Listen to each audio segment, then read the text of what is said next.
Hai, saya Arif, dan ini Bicara Saham. Seluruh pendiri perusahaan rintisan Gojek dan Tokopedia, yang juga merupakan pemilik saham dengan hak suara multipel, telah meninggalkan emiten teknologi Gojek Tokopedia. Yang terbaru, pendiri Tokopedia William Tanuwijaya, dan mantan CEO Tokopedia Melissa Siska Juminto, masa jabatannya telah habis sebagai komisaris Goto dan tidak diperpanjang. Secara bersamaan, sosok sentral dalam merger Gojek Tokopedia dan co-founder Goto, Andre Sulistyo, juga mengundurkan diri dari Dewan Komisaris perusahaan. Sebelumnya, sejumlah sosok penting di balik Gojek dan Tokopedia telah lebih dulu hilang dari posisi penting di Goto. Kevin Alui diketahui telah lebih dulu mundur dari jajaran tertinggi Goto, setelah awalnya menjabat sebagai direktur dan kemudian komisaris perusahaan. Melissa Siska Juminto juga mengikuti jejak yang serupa. Ketika awal merger mengisi posisi direktur, sebelum pindah ke kursi komisaris, dan akhirnya tidak memperpanjang jabatan di perusahaan. Andre Sulistyo, yang awalnya merupakan direktur utama Goto pasca merger, tahun lalu posisinya diambil alih oleh Patrick Walujo, dan digeser ke kursi komisaris, hingga kini mundur dari jabatan tersebut. Hanya William Tanuwijaya, yang menduduki posisi komisaris di Goto, sejak Gojek dan Tokopedia bergabung. Kini, ia juga tidak menjabat lagi di emiten teknologi tersebut. Keempatnya merupakan sosok sentral di balik Gojek, Tokopedia, dan Goto. Hal ini ditandai dengan kepemilikan saham seri B, yang memiliki hak suara 30 kali lebih besar dari saham biasa. Sebelumnya, pendiri Gojek yang kini menjabat sebagai Menteri Pendidikan, Kebudayaan, Riset dan Teknologi, Nadiem Makarim, telah lebih dahulu keluar dari posisi penting di Gojek. Mengutip prospektus IPO Goto, Nadiem diketahui pernah memiliki 20,5% saham Gojek di awal pendirian, namun namanya sudah tidak muncul sebagai pemegang saham kala merger Goto. Leontinus Alpha Edison, pendiri Tokopedia, sempat memiliki saham seri A dan seri B di awal proses merger Goto. Namun, namanya hilang setelah merger resmi rampung dan perusahaan melantai di Bursa Efek Indonesia. Setiawan Alui, ayah dari Kevin, juga tercatat sempat memiliki saham seri B di awal-awal proses merger Goto, namun hilang jelang melantai di bursa.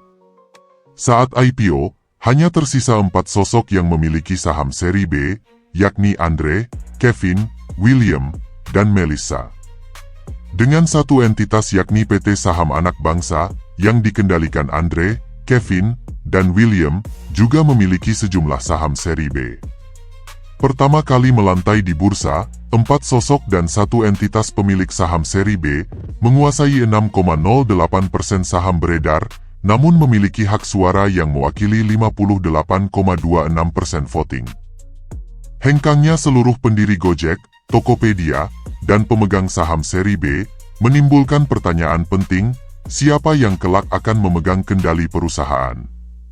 Dalam agenda rapat umum pemegang saham yang akan dilaksanakan 11 Juni 2024, salah satu agenda utama adalah permintaan persetujuan dari pemegang saham untuk dapat menjadi pemegang saham seri B.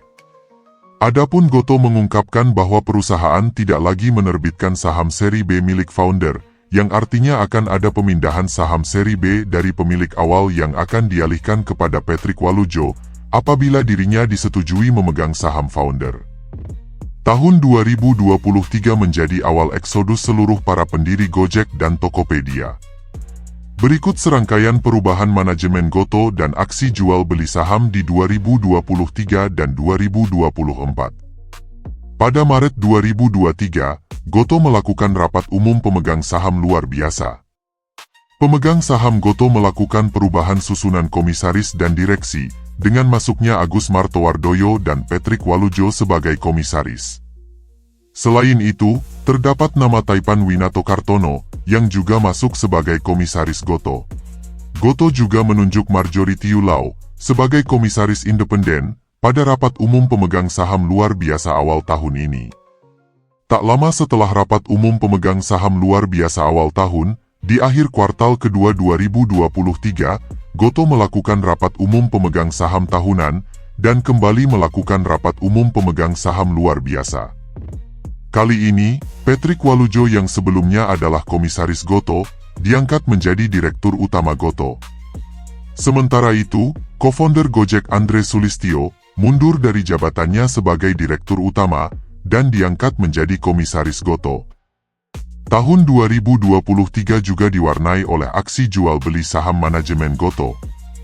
Beberapa direksi Gotoh tercatat mengurangi kepemilikan atau menjual saham Gotoh, seperti William Tanuwijaya dan Kevin Brian Alui. Akibat aksi jual saham Gotoh oleh beberapa manajemen, saham Gotoh pun kemudian langsung terjatuh hingga menyentuh level terendahnya di Rp56 per saham. Namun beberapa hari kemudian, Patrick Walujo dan Jack Kilo membeli atau menambah kepemilikan sahamnya di Gotoh. Alhasil, berkat pembelian oleh Patrick Walujo dan Jack Kilo, saham Gotoh kembali bangkit dari level terendahnya. Pada pertengahan Desember 2023, dalam rangka TikTok Shop agar dapat beroperasi kembali di Indonesia, perusahaan pengelola TikTok, yakni ByteDance memutuskan untuk bekerja sama dengan Gotoh. Namun, ByteDance hanya mengakuisisi Tokopedia saja. Berubahnya pengendalian saham Tokopedia ke TikTok merupakan aksi korporasi terbaru yang dilakukan oleh Gotoh tahun ini. Dengan menggandeng Tokopedia, TikTok dapat kembali meluncurkan layanan TikTok Shop milik mereka yang sempat dilarang pemerintah. Dengan pengambil alihan saham ini, maka TikTok akan memiliki sebanyak 75,01% saham Tokopedia dan kepemilikan Gotoh di Tokopedia menjadi 24,99%. Sebelumnya, TikTok Shop tutup beberapa bulan lalu karena peraturan dari Kementerian Perdagangan yang melarang media sosial berperan ganda sebagai e-commerce. Dengan bergabung ke Tokopedia, TikTok Shop bisa kembali beroperasi di Indonesia dan bersaing dengan pemain lain. Akuisisi ini resmi rampung di tahun 2024, dengan Tokopedia resmi didekonsolidasi dari laporan keuangan Gotoh.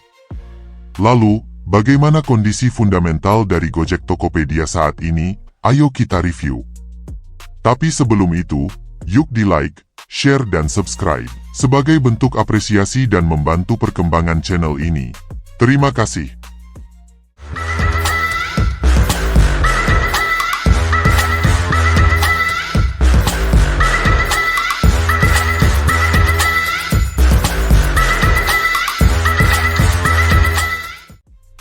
Di sisi lain, PT Gojek Tokopedia atau Gotoh telah merilis laporan keuangan kuartal pertama 2024 dengan berbagai perubahan signifikan.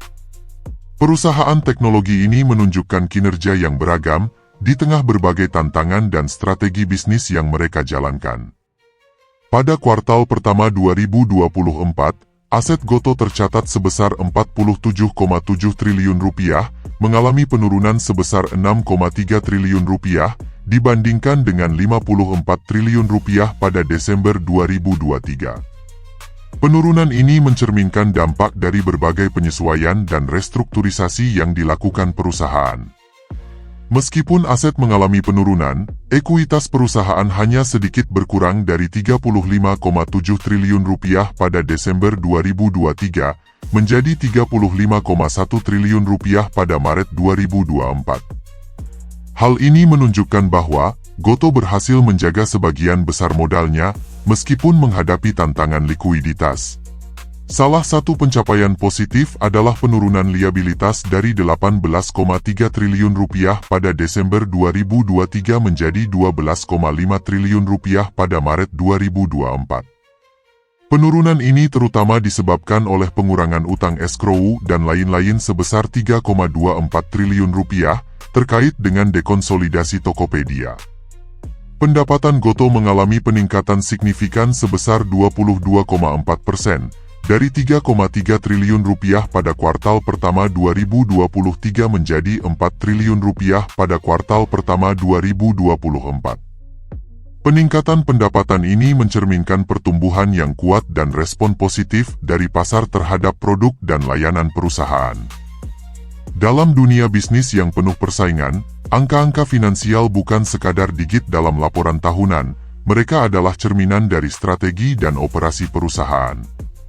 return on assets yang negatif minus 7,2%, dan return on equity yang juga negatif minus 9,2% untuk Gotoh, bukanlah sekadar statistik, melainkan sebuah panggilan untuk introspeksi dan inovasi.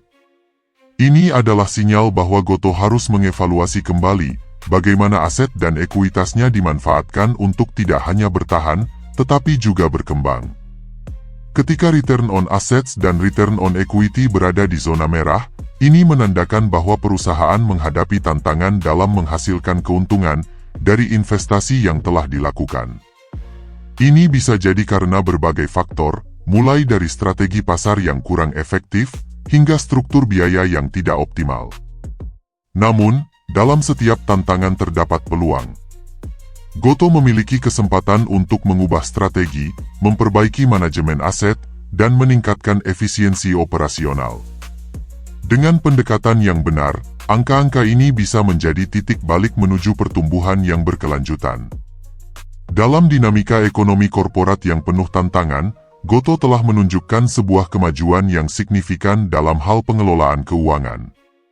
Pada periode terakhir, tercatat bahwa beban usaha perusahaan ini mengalami penurunan yang cukup drastis, dari angka 7,3 triliun rupiah, turun menjadi 5 triliun rupiah. Penurunan ini bukanlah suatu kebetulan, melainkan hasil dari serangkaian strategi efisiensi yang diimplementasikan oleh manajemen. Langkah-langkah strategis tersebut mencakup pengoptimalan sumber daya, peningkatan produktivitas, serta penggunaan teknologi yang lebih efisien. Efisiensi yang berhasil dicapai ini tidak hanya berdampak pada pengurangan beban usaha, tetapi juga secara langsung berkontribusi pada penurunan rugi usaha. Dari data yang dirilis, rugi usaha Gotoh yang sebelumnya berada pada kisaran 4 triliun rupiah, kini berhasil ditekan hingga menjadi 941,9 miliar rupiah. Ini merupakan sebuah pencapaian yang patut diapresiasi, mengingat kondisi pasar yang tidak menentu, dan persaingan yang semakin ketat. Pencapaian ini menandakan bahwa Gotoh tidak hanya fokus pada ekspansi bisnis, tetapi juga pada aspek keberlanjutan dan stabilitas keuangan.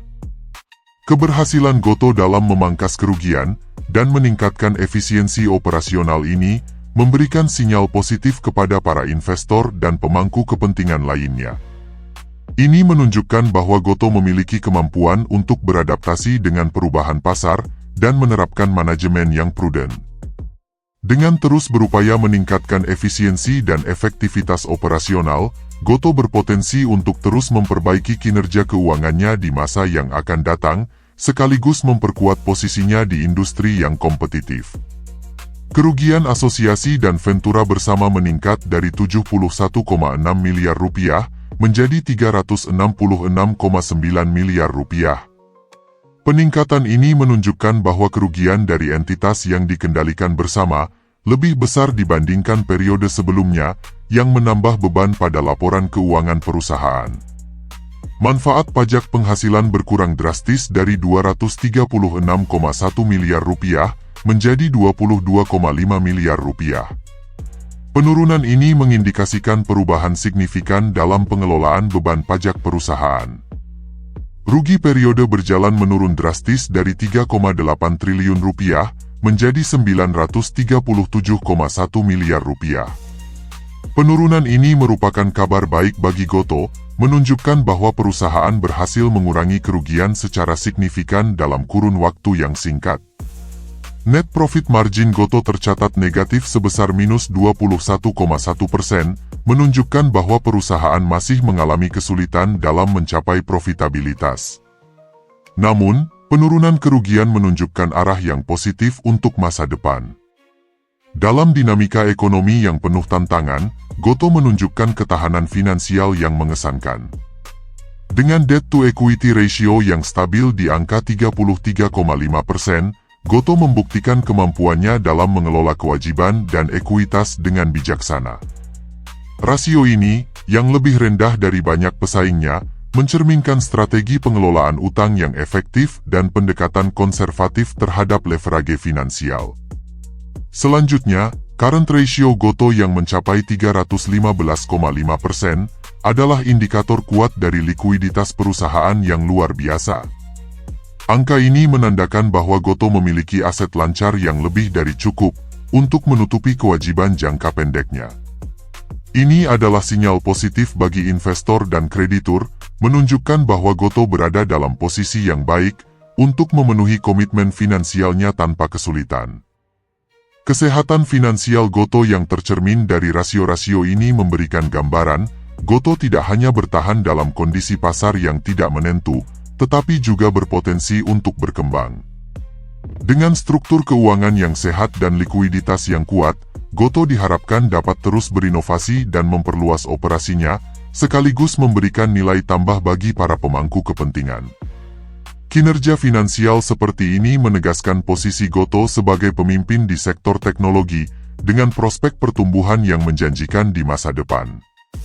Pada kuartal pertama tahun 2024, tercatat bahwa arus kas yang digunakan untuk aktivitas operasi Gotoh mencapai angka 81,6 miliar rupiah.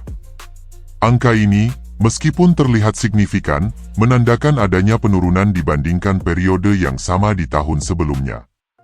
Penurunan ini mencerminkan kondisi pasar yang dinamis dan penuh ketidakpastian, di mana perusahaan harus menavigasi antara efisiensi operasional dan kebutuhan untuk investasi strategis.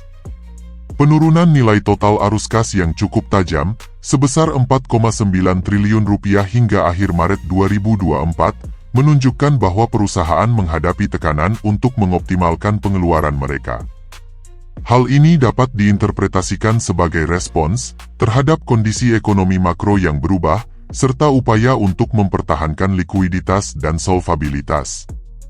Di sisi lain, penurunan ini juga bisa menjadi indikator bahwa perusahaan-perusahaan tersebut sedang melakukan restrukturisasi internal atau mungkin investasi besar-besaran yang akan berbuah pada masa mendatang.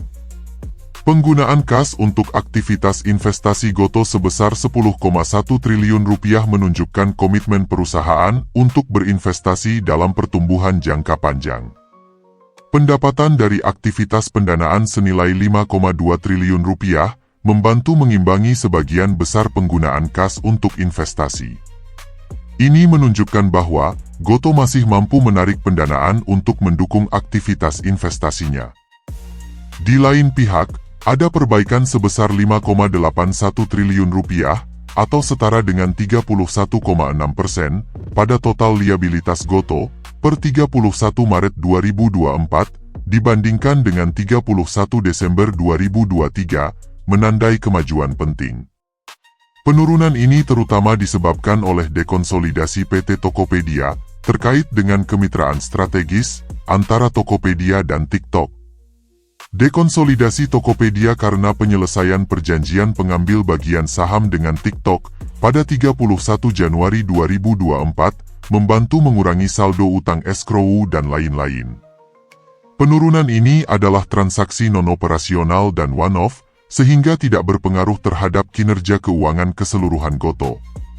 Secara keseluruhan, meskipun menghadapi berbagai tantangan, Gotoh menunjukkan tanda-tanda perbaikan dan stabilitas dalam beberapa aspek keuangan penting.